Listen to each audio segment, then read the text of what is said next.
Hello friends, welcome to Malathi சமையல். இன்றைக்கி நம்ம கிச்சனில் இட்லி தோசை மாவு முடிஞ்சிச்சுன்னா இது போல் பிரேக்ஃபாஸ்ட் பண்ணி பாருங்கள். ரொம்பவே டேஸ்டியாகவும் டிஃப்ரெண்ட்டாகவும் இருக்கும். இப்போ அதுக்கு 300 கிராம் அளவுக்கு மரவள்ளி கிழங்கு எடுத்துருக்கேன். நல்லா சுத்தம் பண்ணிவிட்டு எடுத்துக்கோங்க. சுத்தம் பண்ணதுக்கப்புறம் மேல் தோலெல்லாம் சீவி எடுத்துக்கலாம். மேல் தோல் சீவுறதுக்கு நல்லா ரொம்ப ஈஸியாக சீவ வரும். இப்போ தோல் சீவினதுக்கப்புறம் நல்லா வாஷ் பண்ணிடுங்க. வாஷ் பண்ணிவிட்டு ஒரு பிளேட்டுக்கு மாற்றி வச்சுருக்கேன். இது கட் பண்ணுறத விட காய் துருவுறதுல துருவினா ரொம்ப ஈஸியாக துருவி எடுத்துக்கலாம்.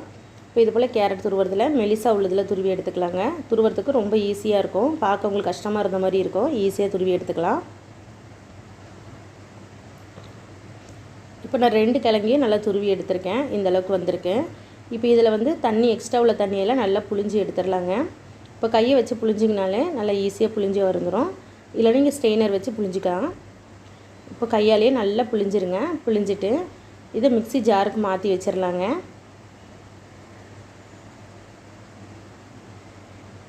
இப்போ எல்லா தண்ணியும் புழிஞ்சிட்டு மிக்ஸி ஜாருக்கு மாற்றி வச்சுருக்கேன்.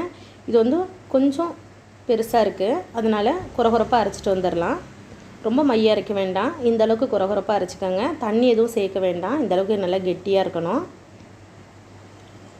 அதே நேரத்தில் ரொம்ப மையவும் அரைக்க வேண்டாம்.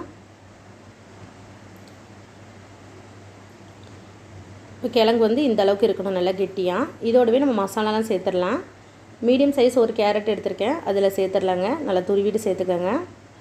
குட்டி குட்டியாக கட் பண்ணியும் சேர்த்துக்கலாம், துருவியும் சேர்த்துக்கலாம். பொடியாக நறுக்கின கருவேப்பிலை கொத்தமல்லி சேர்த்துக்கலாம். பொடியாக நறுக்கின ஒரு பச்சை மிளகாய், பொடியாக நறுக்கின ஒரு வெங்காயம் எடுத்திருக்கேன். மீடியம் சைஸ் ஒரு வெங்காயம் பொடியாக நறுக்கி வச்சுருக்கேன். 1/2 ஸ்பூன் ஜீரகம், ஒரு பிஞ்ச் அளவுக்கு மஞ்சள் பொடி, ஒரு 1/4 ஸ்பூன் அளவுக்கு மிளகாய் பொடி எடுத்திருக்கேன். இன்னும் பச்சை மிளகாய் எடுத்துருக்கிறதால காரம் மட்டும் பார்த்து சேர்த்துக்கோங்க. 1 ஸ்பூன் அளவுக்கு அரிசி மாவு எடுத்திருக்கேன். அரிசி மாவு சேர்க்கறதுனால நல்ல முறுமுறுன்னு கிடைக்கும். இப்போது தேவையான உப்பு சேர்த்துடலாம். தண்ணி எதுவுமே சேர்க்காமல் நல்லா மிக்ஸ் பண்ணிக்கலாங்க. மாவு இந்த அளவுக்கு இருக்கணும். ரொம்ப கெட்டியாகவும் இருக்கக்கூடாது, ரொம்ப தண்ணியாகவும் இருக்கக்கூடாது. சப்போஸ் கொஞ்சம் தண்ணியாக இருந்ததுன்னா இன்னும் 1 ஸ்பூன் போல் அரிசி மாவு சேர்த்துருங்க. மாவு இந்த அளவுக்கு இருக்கணுங்க. பாருங்கள், உங்களுக்கு பார்க்கும்போதே தெரியும். ரொம்ப கெட்டியாகவும் ரொம்ப தண்ணியாக இல்லாமல். இப்போ நம்ம டேரெக்டாக தோசை தவாவில் தட்டி எடுத்துடலாம்.